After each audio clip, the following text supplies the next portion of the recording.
Welcome to the Research Conversations with the Faculty of Management Sciences. Scholars committed to making impactful societal change through research. Greetings viewers, my name is Skhumbuzo and welcome to another episode of Research Conversation with FMS. Today I am joined by Mr. Siphiwe William to unpack his master's dissertation titled Promoting a Technologically Driven Tourism Industry Post-COVID-19, a case study of hotel in Durban, South Africa. Mr. Williams, how are you, sir? I'm good, and yourself, Mr. Mdunge? I'm also good. So let's dive into it. The advent of fourth industrial revolution has impacted many lives, and the Durban tourism is not an exception. I remember also at the brink of COVID-19, President Cyril Ramaphosa said we have to expect the new normal even after COVID-19, which brings me to my first question. So what motivated you to conduct this research, and particularly in the city of Durban? Thank you for your question. So the main motivation behind me undertaking the study was the outbreak of the pandemic, because within a blink of an eye, we woke up to a world that was turned upside down. And it's important for me to reiterate that the tourism industry is a highly volatile industry, so it easily gets affected by such pandemics. So what the pandemic did, it heightened and it emphasized the importance of technology, because prior to the pandemic, as much as the fourth industrial revolution was in place, technology in South Africa for the tourism industry was seen as a luxury, as an add-on, so there was no need for it. But when the pandemic broke out now, there was a sudden paradigm shift towards technology adoption to contain the spread of the pandemic, to manage it, and also to ensure the long-term sustainability of the tourism industry. So that's where my study came in now, to assess, to say, what was the influence, or rather, what impact did COVID-19 have on South Africa's tourism industry? Because now ultimately, our tourism industry is highly dependent on the movement of people. People are scared to travel now. People are scared to be contained in spaces where there's many other people. So now we needed to now come up with innovative ways, which required also innovative leadership to ensure that we promote a safer tourism industry post-COVID-19. So that was the whole entire motivation behind the study. Okay, so what was the main aim and objective of the study that you wanted to get at the end of the day? So I had one particular overarching objective, right? So that particular overarching objective was for me to examine the influence of COVID-19 on the adoption of service automation technologies in hotels. So because the tourism industry is made up of different sectors, transport, accommodation, I chose to specifically focus on hotels, right? So with that being the case, now the aim was to promote a technologically driven tourism industry post-COVID-19, because in a post-COVID world, tourism still needs to continue, right? It's an important economic development tool for South Africa as a developing nation and many other developing nations. So now the purpose of this study was to guide policymakers as far as tourism development is concerned, to start and paying attention to technology and try and infuse it in the tourism industry so that it acts as a catalyst for revival, it acts as a tool for reviving the tourism industry in South Africa in a post-COVID-19 world. Okay, so then now moving to a literary review, so what is the need hierarchy of customers from the time they check in into hotel up until they check out? Okay. Thank you for that. But what we need to understand that now, since the breakout of the pandemic, we've seen an outbreak of tech-savvy tourists, who are tourists and travelers who are highly dependent on technology, right? So the first thing first with the tourism industry, it's characterized by excellent customer service, right? So it's very frustrating, those long queues during check-in times in the hotels. So that's when service automation technologies come into place in the guest arrival model, the cycle. because now you look at hotels like the Hotel Sky in Sandton, they've got self-check-in kiosks, right, over and above the actual check-in agent. So that also helps in terms of facilitating an efficient service. It also helps to streamline hotel operations, because now it's also important for us to know that we cater into different target markets and age groups. Younger ones are the ones who are usually more tech savvy, and they will just want to quickly use the self-service check-in kiosks. Our business travelers who are always rushing from one meeting to another, they will also appreciate that kind of a service. And then we still have those, the golden travelers. Mostly they are in pension, they are retired, they still appreciate the human factor. So now, the importance here is to balance and cater for both worlds. So the aim of the study was not to displace human beings. The aim of the study was to introduce the use of technology in the form of service automation technologies to help enhance the everyday operations of hotels. Okay, so now let us get into the legislative framework. I also noticed that in chapter 2 of your study, you spoke about that South Africa have ignored the use or the technological advancement, which is the Tourism Act 3 of that was updated in 2014. That's right. So my question, which leads to my question that says, why do you feel SA tourism, we should have an inclusion, the recognition, and as well as the regulation of the use of technology in the tourism industry? Thank you very much. I'll also just take you back a bit to remind you that tourism is an economic tool, right? It employs a majority number of people in South Africa. So when technology is introduced, as much as we may sing praises of technology in terms of its efficiency and convenience, it also displaces human beings, right? So we need to adopt technology in a manner that we do not displace any human beings, but there should also be some form of regulation around it. And hence I said earlier, it's important that technology, it enhances everyday operations that are being carried out by human beings. So it's bringing together human beings and technology and working together.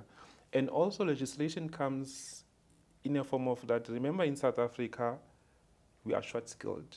We don't have skills in terms of ICT adoption, and also the majority of the employees in the tourism industry are highly unskilled. So now it takes us back to a matter of legislation in terms of now it warrants a question of, is it a matter of us importing skills to help us facilitate these technologies, maintain them, and put them in place? So those now, it calls for a conversation amongst all the stakeholders involved in the development of tourism in South Africa to address such issues, because now we need to go back and address first challenges or factors that impede the adoption of technology. That's why literature and also the study results have pointed out lack of skills was the issue in terms of not adopting, lack of government support, because now in South Africa there's no policy. We do have tourism strategies, we do have the tourism white paper, and the tourism white paper states that tourism in South Africa remains a missed opportunity, right? So for the longest of time, technology was seen as a novelty and a luxury. So during policy drafts and policy implementations and developments, technology was not factored in. So now what this study produced now, it says now we need to go back as stakeholders and create some sort of synergy amongst ourselves as far as technology is concerned, bring together everyone who's involved in the development of tourism, and we incorporate technology, and technology becomes a tool. It becomes a catalyst to drive economic growth, to drive tourism growth, while at the same time now we're ensuring that it yields economic benefits, societal benefits, and environmental benefits. So it's important that now we also balance, the triple bottom line approach.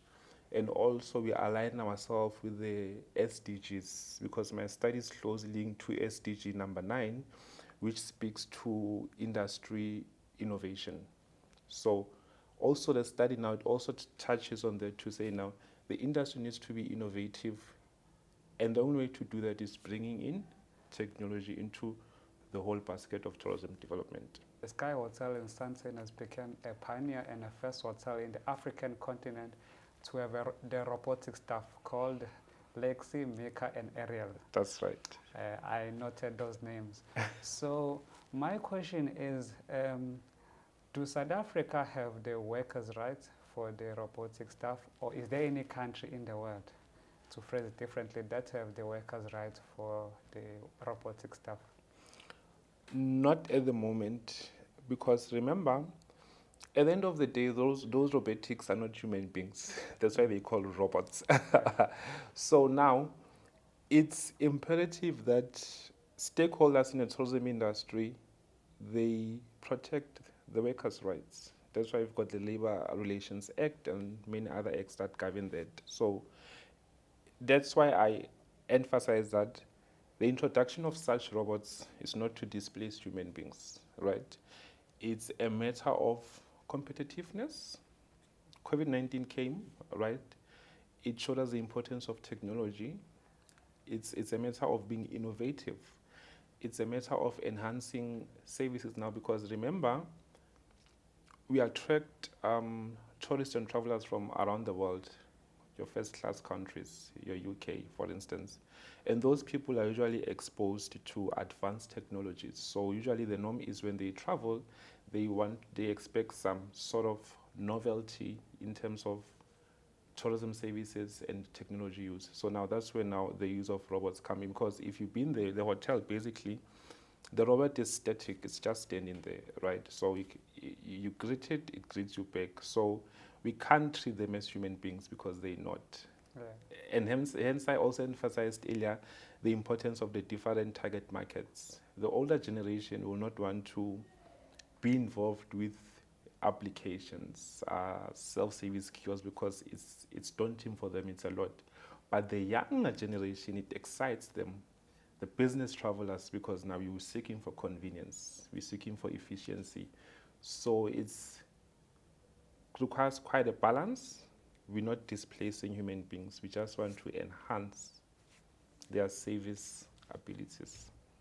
Okay, maybe before I move to your research methodology, last year in November we had the breaking news that the Minister of Tourism, Patricia de Lille, have announced that South Africa, SA Tourism, have signed a deal with the tech giant Google to aim at, which was aimed at promoting SA tourism to be the prime destination for the tourists around the world.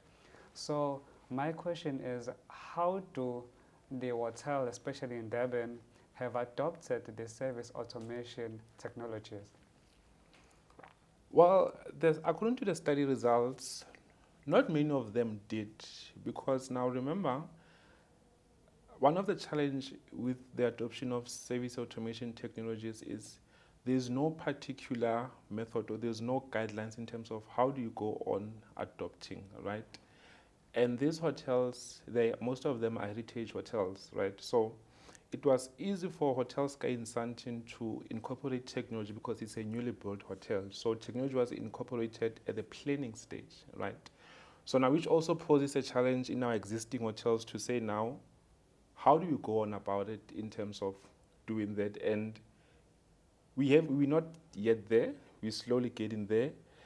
That's why one of the study recommendations was public-private partnerships, because now we need to bring together the public sector and the private sector in a room, and then now we kind of like formulate a policy with an understanding or within a context of Durban or South Africa at large, given our socio-economic issues. Because now remember, the fact of the matter is our tourism industry is still recovering from the pandemic. So now it also raises a question of, do we focus on us getting back on our feet as a business and be operational with the little that we make or the little that we have? Or do we take the little that we have and directed towards service automation technology. So the adoption of technology in the South African tourism industry, it's something that will happen. Unfortunately, not at the moment, because also another impeding challenge that we should also pay attention to is the constant load shedding, right? Because now these technologies, they require a reliable power supply. So that's what I'm saying, and I said earlier, we need to go back and retrace our steps and identify our socioeconomic challenges, factors that impede technology adoption, like lack of IT skills, lack of government support in terms of innovative leadership, in terms of capital, because the fact of the matter is these technologies are expensive. So those are some of the issues that needs to be addressed, that needs to be confronted, and then now that will be the first step gradually towards the adoption of technology. So what method did you use to conduct your research? So I used what we call a convergent parallel mix method. So what it means is that both quantitative and qualitative data was collected at the same time and analyzed at the same time. That was to assist with the triangulation of results, because I needed rich insights from industry players, which is the supply side of the industry, and also to understand the perceptions from the demand side. That's why one of the population was travelers or hotel guests, because it's important that when these technologies are adopted, we always need to be mindful of the end user, because they are the ones who are going to adopt them. They are the ones who are going to engage with these technologies. So it was also important for me to understand both perceptions in terms of the adoption of technology. Okay, maybe one last more question in 30 seconds. Are there any gaps that you would like other scholars to explore on this topic? Yes. One of the gaps is, as much as literature, we're preaching the adoption of service automation technologies, no studies have actually explored how do we actually go on about adopting these type of smart technologies we're talking about. And also the gap, one of the gaps I've noticed is even in our South African higher education sector, tourism education does not factor in technology adoption. We're still stuck on the use of textbooks, right? So they don't necessarily speak to the current needs of the industry. So hence now we also get a mismatch in terms of the curriculum provided and the actual industry needs. So we need also studies that needs to bridge the gap and understand what are the industry demands, what are the industry challenges, and how can curriculum respond to that, so that as a result we produce scholars that will be able to carry forth innovation within our industry.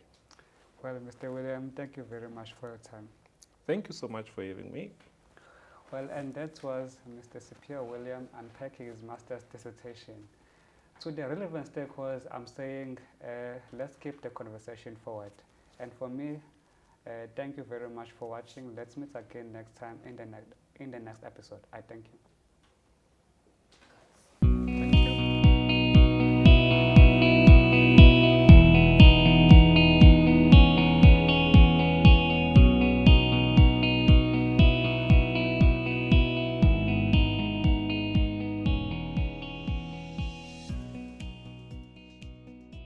This episode was brought to you by the Faculty of Management Sciences.